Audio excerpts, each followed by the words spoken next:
जिसको कहते हैं जो राजा होकर के ऋषियों से ऐसे कर्म करे उसको राज ऋषि कहते हैं। तो राज ऋषि सीढ़ी कहीं बैठ कर निकल कर रहे हैं, उसकी परीक्षा लेने के लिए परमात्मा आए, एक कपोत पर झपट्टा मारा, बाढ़ बन गई। कपोत पर इंद्र कपोत बना और बाद में भगवान नारायण झपट्टा मारा। आनंद के साथ युधिष्ठिर के साथ रह रहे थे, गांधारी भी साथ में बड़ी सेवा करते हैं पांडव अपने ज्येष्ठ पिताश्री की। एक दिन क्या होता है, घूमते घूमते छोटे भाई चले जाते हैं विदुर जी। विदुर जी पांडवों से मिले, बड़े खुश हुए। शाम को गांधारी और उनको सन्मार्ग में पहुंचा दिया। जब भगवान श्री कृष्ण गए थे तब उनके साथ में अर्जुन गया था। महाराज युधिष्ठिर ने कहा भैया तुम इनके साथ रथ पर जाओ, कन्हैया है, अकेले हैं, पता नहीं जगह जगह दुश्मन है हमारे, कोई आक्रमण न कर दे, आप साथ जाओ। अर्जुन साथ। वहीं यदुकुल का नाश हो गया, भगवान भी स्वर्ग चले गए।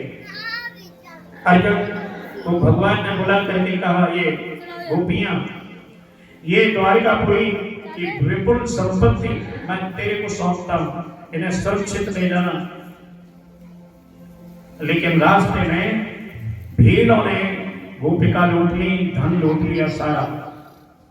जो जिम्मेदारी भगवान दे सके वो भी नहीं निभा सके। वही अर्जुन, वही बाण गोपिका भीलन ने लूटी। समय बड़ा बलवान है। जिस कांटी की टंकार से महाभारत में धरती हिलती थी वही कांटी में रखा रह गया। भीलों ने गोपियां लूट ली। रोते रोते आया, मानो सारी संपत्ति गवा ली हुई। महाराज युधिष्ठिर ने पूछा क्या हो गया, क्या तुमने कोई परिस्त्री सेवन किया, क्या तुमने किसी ब्राह्मण को वचन देकर के नहीं निभाया जिसके कारण तुम्हारी ये गति हो रही है। तो रो रो के कहा भाई जिनके कदम कदम पर सहारा हमको मिलता था वो भगवान श्री कृष्ण धराधाम छोड़ करके हम सबको त्याग करके और दुनिया छोड़ करके चले गए। बस उसी समय कुंती ने तो प्राण वहीं पर त्याग दिया। महाराज युधिष्ठिर ने सोचा अब क्या करेंगे दुनिया में रह करके, चलो अब चलते हैं और परलोक गमन करते हैं, क्योंकि अब कलयुग आ गया। मैंने कल परसों कहीं पर ताला लगा देखा था। ताला ताला समझते हो आप, जानते ही होंगे, ताले लगते हैं घर में, ताले लगते हैं अलमारियों में, ताले लगते हैं। पहले ताले नहीं लगते थे। भारत भूमि में आज भी एक जगह ऐसी है जहाँ ताले नहीं लगते हैं। कौन सी जगह है? सिकनापुर, जहाँ शनिदेव का राज है, जहाँ दुकानें आज भी सुनी पड़ी हैं। आखिर बात यह है कि पांडवों ने अपना शरीर त्याग दिया, परीक्षित को राजा बना दिया। एक दिन महाराज परीक्षित जंगल में गए। देखो राजा परीक्षित को मना किया था कि ये जरासंध का जो मुकुट है हम लाए तो थे रखने के लिए कि उनको विजय प्राप्त की, और ये मुकुट हम ले आए, लेकिन इस मुकुट को कभी धारण नहीं करना है। लेकिन आज जाने के लिए राजा परीक्षित ने वही मुकुट धारण कर लिया। जंगल में जाके देखते हैं एक गऊ बस आपस में बात कर रहे हैं।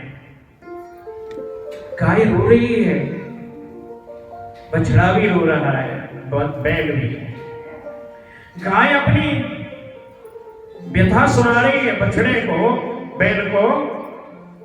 भवानी वेदांत सर्वं यन्मा धर्मानुपक्षति चतुर्वी वर्तते येना पादैलोक सुखावह। मैया पृथ्वी कहती है हे धर्म, तुम भी दुखी और मैं भी दुखी, क्योंकि भगवान धराधाम छोड़ करके चले गए। अब पापियों का बढ़ोतरी हो गई है, जिसको तुम भी भोग रहे हैं और मैं भी भोग रही हूं। क्योंकि भर्ती को इन पर्वतों से बोझ नहीं लगता है, इन सरताओं से बोझ नहीं लगता है। कैसे बोझ लगता है? भगवान के द्रोही, ब्राह्मणों के द्रोही, धर्म के द्रोहियों से धराधाम को बड़ा जो है भार लगता है। धर्म भी बैल कौन है? धर्म, जिसकी 3 टांगें कटी हुई हैं। एक टांग पे खड़ा है, एक काले रंग का राजा आता है, वस्त्र पहने हुए काले रंग के, सर पर मुकुट है, एक टांग पर खड़े हुए बैल को भी काट रहा है, मार रहा है, निर्दयता से मार रहा है। सूत जी वर्णन कर रहे हैं, अभ्यर्थतमेवा तस्मै स्थानान कलयेरदो। बार बार पेशाब कर रहा है। राजा क्रोधित हो गए और राजा ने कहा, अरे भैया तू कौन है? सावधान, मैं तेरे को मार के छोड़ूंगा, क्योंकि जो बैल है ये असहाय है, एक टांग पकड़ा है, 3 टांग है नहीं, और उसकी एक टांग को भी तो काट रहा है। सूत जी पूछते हैं, एक टांग का क्या चक्कर है महाराज? एक टांग का क्या चक्कर है? धर्म की 4 पैर होते हैं, सावधान सुने, धर्म के 4 पैर होते हैं। कौन कौन से? सत्य, दम, दया और दान। धर्म की 4 टांगे हैं, सत्य, दम, दया और दान। 4 ही युग हैं, सतयुग, त्रेता, द्वापर और कलयुग। सतयुग में 4 टांग बराबर होती हैं धर्म की। सत्य भी होता है, दम भी होता है, दया भी और दान भी। लेकिन जब सतयुग चला जाता है, सत्य छोड़ जाते हैं लोग, झूठ बोलने लगते हैं, एक टांग कट जाती है। आता है त्रेता। त्रेता में 3 टांग होती हैं, दम, दया और दान। लेकिन जब त्रेता जाता है, राम की धराधाम छोड़ जाते हैं, एक टांग और कट जाती है, दम। दम का मतलब है इंद्रियों को बस में रखना, इंद्रियों को अपने बस में रखना, वो भी कट जाती है। 2 ही रह जाती हैं, दया और दान। लेकिन जब श्री कृष्ण भगवान चले जाते हैं तो एक ही टांग रह जाती है, दया दान। कल 4 चरण कल युग के, कल में एक प्रधान, ये केन विधि कीने दान करे कल्याण। जिस भी विधि से करते हैं दान, हमारा कल्याण करता है, लेकिन उसको भी काटने कलयुग लग रहा है। क्यों करा रहे हो ये काम? क्या मिलेगा? क्यों पंडितों का घर भर रहे हो? ऐसी उल्टी बातें करके लोग धर्म रूपी टांग को भी काट रहे हैं। इसलिए आज परीक्षित ने धनुष पर बाण चढ़ाया और कहा, सावधान, कौन है तू कुकर्मी?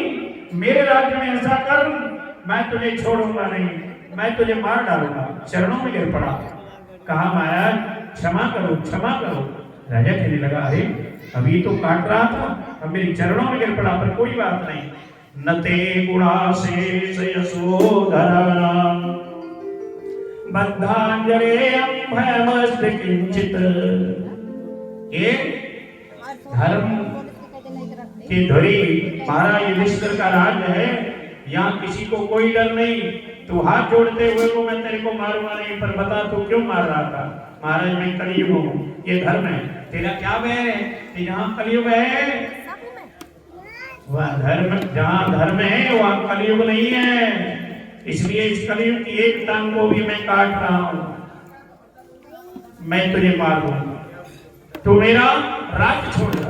अरे धर्म चतुर्विध, 4 जगह जुआ खेलना, शराब पीनी, वेश्या गमन करना और निर्दयता रखनी, ये 4 जगह दी।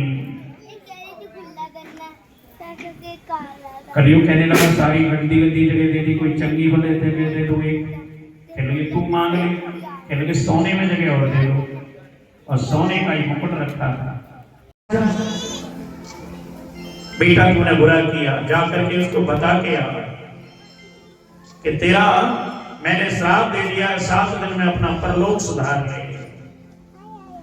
परलोक सुधारने के लिए आकर के बताया गया। राजा चरणों में गिर पड़े, हे ब्राह्मण देवता, आपने तो मुझे ये बता दिया कि मैं 7 दिन तो भी जीवित रहूंगा, मुझे 7 दिन तो कोई नहीं मार सकता। मैंने सुना है राजा खड़वांग ने 2.5 घड़ी में मुक्ति प्राप्त कर ली थी, मेरे को तो आपने 7 दिन दे दिए। महाराज, मैंने अपराध बहुत बड़ा किया, आपने मुझे दंड भी बहुत छोटा दिया है। मैं आपके चरण कमलों में प्रणाम करता हूं। बता करके ब्राह्मण पुत्र वहां से चला गया। राजा ने अपने पुत्र जन्मेजय को राज्य दिया। सब कुछ छोड़ करके सुख ताल में जाकर के बैठे। सभी ऋषि मुनियों को पता लग गया कि राजा को श्राप लग गया। सारे ऋषि मुनि वहां पर पधारे। कोई कह रहा है कीर्तन कर लीजिए, कोई कहता है यज्ञ प्रारंभ कर दीजिए, कोई कुछ कह रहा है, कोई कुछ कह रहा है।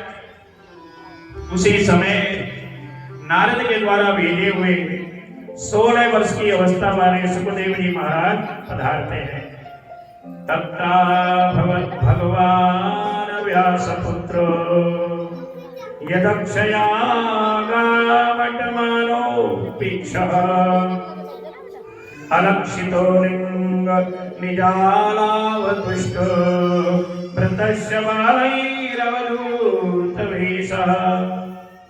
उसी समय अवधूत वेश में श्री व्यास पुत्र श्री सुखदेव जी महाराज पधारते हैं। उठकर सभी खड़े हो गए। व्यास जी महाराज, पराशर जी महाराज, शक्ति जी महाराज, बड़े बड़े ऋषि मुनि, दादा परदादा कई साथ बैठी थी। ब्रह्मा जी के पुत्र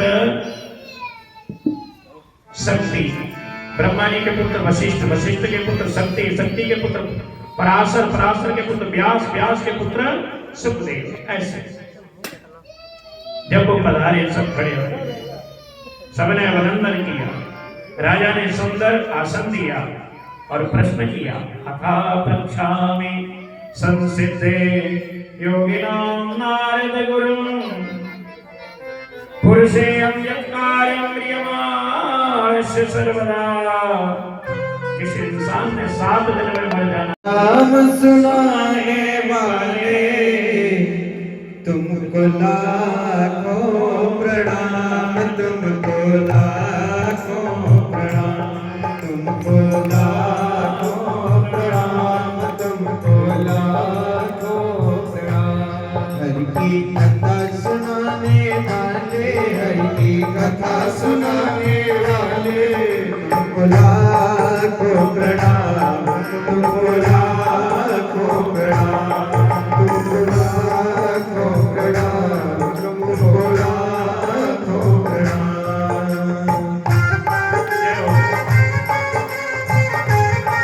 बोलिए सुखदेव जी महाराज की।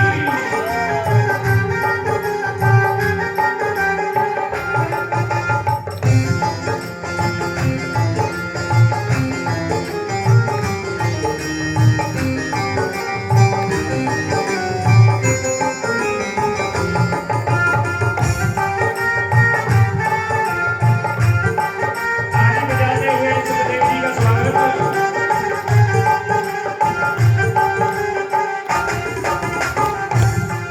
हम भूल गए थे मद में, हम खो गए थे तन मन में। हम भूल गए थे मद में, हम खो गए थे तन मन में। वो राह बताने वाले, सदमार्ग बताने वाले, तुमको लाखों प्रणाम, तुमको लाखों प्रणाम, तुमको लाखों प्रणाम, तुमको लाखों प्रणाम।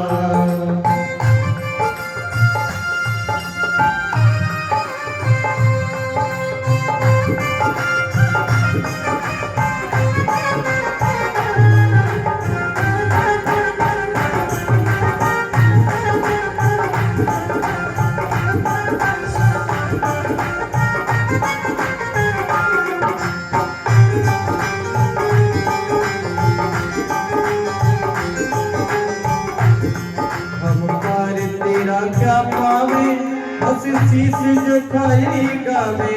हम पार तेरा क्या पावे, बस शीश झुकाई गावे। हम पार तेरा क्या पावे, बस शीश झुकाई गावे।